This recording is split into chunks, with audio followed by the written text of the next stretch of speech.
Happy Friday the 13th, everybody! Trevor here, and it's time for another Top 5 video. To those of you who don't remember or have been living under a rock, I made a Top 5 hardest bosses in Kingdom Hearts, most of which were secret boss fights. And to those of you who don't know, a secret boss is an optional boss that's very challenging to defeat, and it takes a lot of practice to do so. And you know what? That gives me an idea for a Top 5 video. My own ideas for secret bosses in the Kingdom Hearts series. For this list, I will only include stuff made by either Disney or Square Enix, so that means no Marvel, Star Wars, or any other property bought by Disney. Now without further ado, let's begin, shall we? Number 5. More brand new Heartless bosses. Remember the Phantom and Kurtzisa in Kingdom Hearts 1? They were two of the first secret Heartless bosses in the series, and boy were they hard to beat. But with enough practice, equipment, and abilities, then they can be defeated in no time. Unfortunately, the recent Heartless bosses in general are in the number 5 spot is because there weren't that many in the series. In fact, the last secret Heartless boss we had was the Dark Inferno in Kingdom Hearts 3, and he wasn't really that hard in my opinion. How about some more secret Heartless bosses in the series that are actually new, like maybe a Heartless version of Bahamut from the Final Fantasy series? It doesn't matter which ones, just as long as they are challenging and fun to defeat. And no, the ones in Union Cross don't count since that is a mobile game and we're still waiting for an update on Missing Link, which I hope doesn't end up getting cancelled. Number 4. Another return appearance by Sephiroth. Ever since the announcement of Kingdom Hearts 3 in the last decade, fans have been wanting another return of Sephiroth as a secret boss, but unfortunately, he didn't make it for some reason. Yeah, that's one of the only things I don't like about Kingdom Hearts 3 was due to the fact that there are no Final Fantasy cameos, except those in Remind DLC. And since Kingdom Hearts 4 was announced last year, why not bring back Sephiroth as a secret boss and maybe have Cloud fight alongside Sora in the epic battle? Now, I know that Final Fantasy characters aren't supposed to represent themselves entirely in Kingdom Hearts, but in all honesty, I wouldn't mind at least one Final Fantasy world in Kingdom Hearts 4 like the one in Final Fantasy VII known as Gaia, aka The Planet, since that game was the most popular and well known. And after all, Sora is already in the realm of unreality, so it is possible to have at least a brand new world based on Final Fantasy VII. Then we could also meet Barrett Wallace as a supporting character, as well as the return of Tifa Lockhart. Number 3. Gilgamesh from the Final Fantasy series. If you're a fan of Final Fantasy in general, then chances are you've probably seen and heard of this character. He was a recurring antagonist in the Final Fantasy series and is usually portrayed as an optional boss. Trust me, I fought him at least once in Final Fantasy Type 0 HD, not to mention that he has a lot of different incarnations in each Final Fantasy game. However, I decided to put him as number 3 on here because the closest thing we ever got for Gilgamesh in the Kingdom Hearts series was his Heartless counterpart, the Weapon Master, as well as his own medal in Union Cross. In other words, he never appeared physically in Kingdom Hearts, which is quite sad.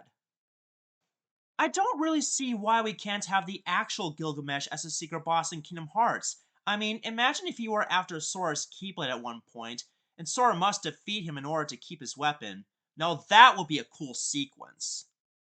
While I don't know everything about Final Fantasy in general, nor have I played all the games, I think Gilgamesh deserves a number 3 spot for these reasons alone, because he's really that cool. After all, we already have Sephiroth as the only Final Fantasy villain in Kingdom Hearts so far, so why not add Gilgamesh too? Number 2 is a tie between Willie the Giant from Mickey and the Beanstalk and the Cyclops from Hercules. I was honestly having a hard time which of these would be number 2, but for the heck of it, I'm putting these two Disney characters as a two-way tie.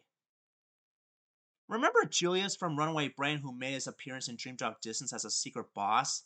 Well, why not have more new giant Disney villains as optional bosses in Kingdom Hearts? For example, Willie the Giant from Fun and Fancy Free. While he did reform after the events of Mickey and the Beanstalk, it would be awesome if he were a secret boss in some shape or form, then he could have the same battle techniques as Julius.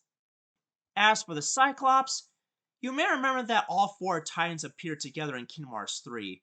However, the Cyclops was the only other monster that never occurred in the game. So if they are going to bring back Olympus Coliseum or just Olympus again, then I think it would be a perfect opportunity to introduce the Cyclops as an optional boss in Kingdom Hearts 4 or so, After all, we got to fight the Titans, Cerberus, and the Hydra in this series, so why not add in the Cyclops as well? Before I get to my number one pick, I just want to give at least one honorable mention. Oswald the Lucky Rabbit. I honestly think he should be a story boss rather than a secret boss. And the number one spot goes to the recreated Data boss fights with the Foretellers, Luciu, and the Master Masters. If you're a longtime Kingdom Hearts fan like I am, then chances are you might have experienced the Data replica boss fights with the original Organization 13 and Kingdom Hearts 2 Final Mix, as well as the recreated Data battles with the true Organization 13 and Kingdom Hearts 3 Remind. To those of you who are hyped for the Lost Master arc, the 7 Deadly Darknesses are the Foretellers, Luciu, and the Master Masters. Though this might change at a later date because Nomura is really good at confusing his audience. Still, it would be really awesome to have optional buffed up boss fights with them during the Lost Master arc. I mean, they already did that with Organization 13, so why not do the same thing with these guys? Though it would take a ton of practice to defeat them. Oh, and my favorite witch was Master Ava of the Volpez Union because foxes are like canines, and you guys already know why I love dogs so much, which is why I chose Volpez as my union in the first place in Kingdom Hearts Union Cross. Now let me know in the comment section below on which of these characters you would like to see as optional bosses in Kingdom Hearts.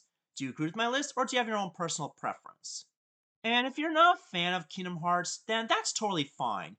It's not for everybody, and I can understand why some people may not like it that much due to the overall confusing storyline.